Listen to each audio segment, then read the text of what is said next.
Assalamu alaikum wa rahmatullah, dear brothers and sisters. I hope everybody is enjoying Ramadan this far. SubhanAllah, it's a beautiful weather here.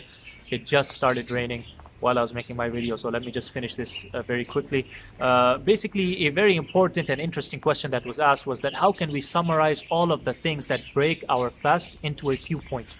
Now, we can summarize them into 6 main things. The first and the most major one is intercourse, and I hope everybody knows that it breaks the fast. But to specify one important thing is that it is not necessary for climax to take place for the fast to break.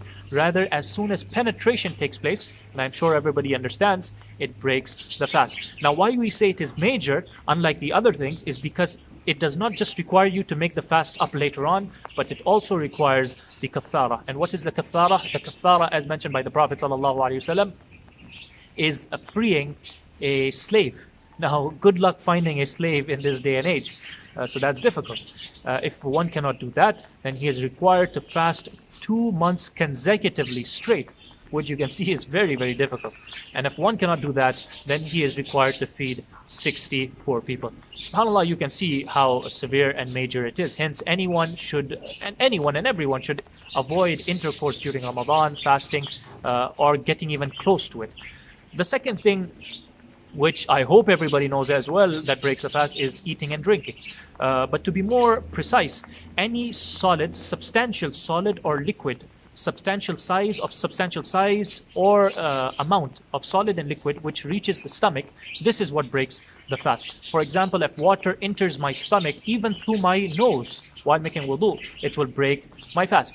But one interesting point to note here, that things like eye drops or ear drops, which normally in normal situations never reach the stomach, these will not break the fast. And the reason why we say substantial is because negligible things like dirt particles, which we inhale day in and day out, or food particles attached to our tongue, which involuntarily maybe go to our stomach, these things are negligible, and all of the scholars are agreed upon on this point, is that these will not break the fast. Another very interesting point here as well is that we all would have noticed probably a lot of people while preparing iftar, in order to sometimes taste the food, the salt, the pepper, the masalas, whether it is of the right amount, they would put the food, a little bit of it on their tongue, on their taste buds. This also will not break the fast since it does not go to the stomach.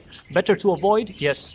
Better to avoid. However, it will not break the fast, as mentioned by the Majma' al-Fiqh al-Islami, the Islamic Fiqh Council. The third thing that breaks the fast is things which may not be food or drink, but they do provide nutrition to the body just like food and drink. For example, a patient who may go to the hospital and get a glucose drop attached, this will break his fast because glucose drops are considered as nutrition providing to the body, and hence breaks the fast just like food and drink. Similarly, somebody who may have lost a lot of blood and gets a blood transfusion, this will break his fast as well. However, things like insulin shots or anesthesia shots or vaccination shots, since these are not considered nutrition, these will not break the fast. The fourth thing that breaks the fast is deliberate vomiting. Basically by putting one's finger in his mouth in order to vomit, this will break the fast. However, involuntary vomiting, like for example pregnant women during fasting, if they vomit involuntarily, they never intended it, by accident, it will not break their fast. Even if it comes up to their throat and goes back to the stomach, it will not break their fast. However, yes, if it comes to their mouth, then they should avoid swallowing it back, because this would put their fast into doubt. The fifth thing that breaks the fast, which I'm sure everybody knows and is specific to women, is the menses. A woman's menses breaks her fast, and she is required to make those days after Ramadan. The last but not least thing that breaks the fast, and subhanAllah, I'm surprised a lot of people have been asking about this as well, and that is masturbation, which is satisfying one's desires with one's hands, boy or girl, man or woman. Now, this, unlike the other 5 things I mentioned, is a little bit debated among the scholars. Each side of the scholars giving their own evidences. They debate whether it is haram or not during Ramadan, outside of Ramadan, and whether it breaks the fast or not. But whatever the debate is, I am not going to go into the details or the evidences. In short, I will just mention that the majority of the scholars are of the opinion that it is not permissible, whether in Ramadan or outside of Ramadan, and they are of the opinion that it breaks the fast and one is required to make the fast up later on. whatever the right opinion or wrong opinion is, we are not going to get into this. One thing we all can agree upon is that the safer side is that one must avoid any of these kind of behavior during fasting, during Ramadan especially, and the safer side is what the majority scholars have said.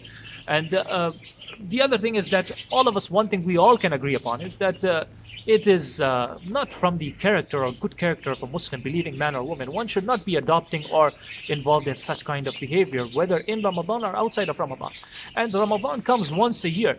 And the whole point of it, the objective of it, is to get closer to Allah, have more taqwa, to remove the bad or break the bad habits that we have.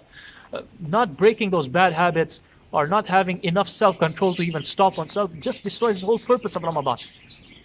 So basically, subhanAllah, this at least we all can agree upon. So if nothing else, we all can agree that masturbation, at least it is a doubtful thing that one should make up such fast later on, as the majority said, and it is something that does not suit or is not befitting to a Muslim, to say the least.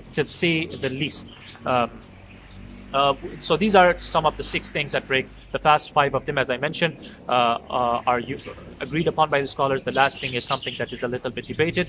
The first of which, the intercourse, which we mentioned, is the only thing that requires the kaffara, according to the majority of the scholars. And the other 5 after that, which we mentioned, those only require the person to make the fast up later on, but do not require the kaffara, as mentioned by the majority of the scholars. I hope this was beneficial. Until next time, guys. Wa alaikum assalam wa rahmatullah.